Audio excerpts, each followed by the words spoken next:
అల్లు అర్జున్ గారు నిన్న మీరు హడావుడిగా మా ముఖ్యమంత్రి వర్యులు అసెంబ్లీ వేదికగా సంధ్యా థియేటర్లో జరిగినటువంటి వ్యవహారంపై మాట్లాడిన తర్వాత సినిమా ఇండస్ట్రీ తరపున మీరు ప్రెస్ మీట్ పెడుతుర్రు.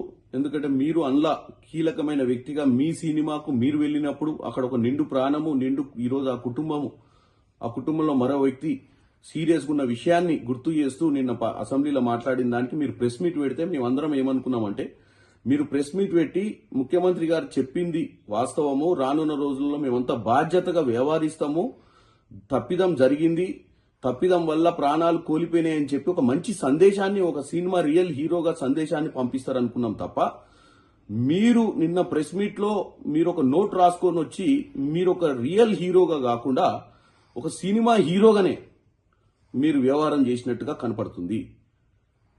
ఈరోజు కాంగ్రెస్ పార్టీ మీరు 3 ఏళ్లు కష్టపడి సినిమా తీసిరు, నష్టాలు జరగకూడదనే మీ షోకి ఎక్స్ట్రా మీరు అమౌంట్ పెట్టినా గానీ ఒప్పుకోవడం జరిగింది. కాంగ్రెస్ పార్టీ అన్ని వర్గాల ప్రజలను, అన్ని రకాల వ్యాపారవేత్తలను ఆదుకునే ప్రక్రియలనే ఈరోజు మీ సినిమాకు మీరు రేట్లు పెంచినా గానీ ముఖ్యమంత్రి గారు, సినిమాటోగ్రఫీ మంత్రి గారు ఒప్పుకున్నారు. కానీ ముఖ్యమంత్రి గారు ఏం చెప్పారు, రానున్న రోజులలో ఇట్లాంటి ప్రీమియర్ షోస్ వేసినప్పుడు బాధ్యతగా ఉండాలి, ఇలాంటి జరగకుండా చూసుకోవాల్సిన అవసరం ఉంది, లేదా నేనున్నన్ని రోజులు ఇలాంటి వాటికి పర్మిషన్ ఇవ్వనని కూడా చెప్పిండు.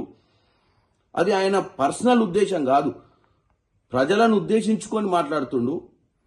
అక్కడ ప్రతిపక్షాలు ఉన్నాయి, అక్కడ ఎంఐఎం పార్టీ వాళ్ళు అడిగిన ప్రశ్నకు సమాధానం చెప్తూ ఈ విషయాన్ని ఆయన మాట్లాడినప్పుడు మీరు ప్రెస్ మీట్ పెట్టి, అవును ఆ రోజు మీరు సినిమా థియేటర్లో ఉన్నప్పుడు బయట అంబులెన్స్ ఎందుకు వచ్చింది, ఏం జరిగిందని తెలుసుకోకుండా మీరు టోటల్ సినిమాని చూడటం జరిగింది, ఇంటికి పోవడం జరిగింది, నెక్స్ట్ డే మార్నింగ్ దాకా నాకు ఆ విషయం తెలవడం చెప్పడంతో మాకు అర్థమైపోయింది మీ సినిమా ఎంత కలెక్షన్ చేస్తుంది అన్న ఇంట్రెస్ట్ మీద మీ జాస ఉంది తప్ప మేము పోయిన దగ్గర ఏం జరిగిందని తెలుసుకునే ప్రయత్నం చేయలేదు.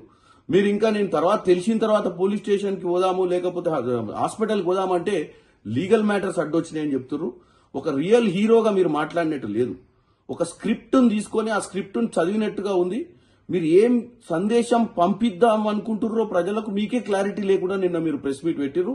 డెఫినెట్ గా ఇది వేరే హీరోలు కానీ, వేరే పొలిటీషియన్స్ కానీ, వేరే ఎవరైనా ఈ రాష్ట్రంలో ఇది ఒక ఎగ్జాంపుల్. మనం ఎక్కడికన్నా పోయినప్పుడు ఒక బాధ్యతగా ఉండాలి, మన వల్ల ప్రజలకు నష్టం జరగొద్దు అన్న ఒక సందేశాన్ని ముఖ్యమంత్రి గారు పంపించినప్పుడు మీరు నన్ను హ్యూమిలియేట్ చేసిండు, నన్ను హ్యూమిలియేట్ చేయడం జరుగుతుంది, నన్ను ఎందుకు టార్గెట్ చేస్తురో నాకు తెలియదు అని మీరు ప్రెస్ మీట్ పెట్టడం మాత్రం చాలా విడ్డూరంగా ఉంది. మీరే కాదు ఎవరైనా మీరు హీరోలు, మిమ్మల్ని రియల్ హీరోలుగా చూస్తారు ప్రజలు. వాళ్ళు ఆ 3 గంటల సినిమాను మీరు చూసినప్పుడు వాళ్ళు మీలో ఒక మంచి హీరోని చూస్తారు. మీరు బయట కూడా అలానే వ్యవహారం చేయాలని కోరుకుంటున్నాను.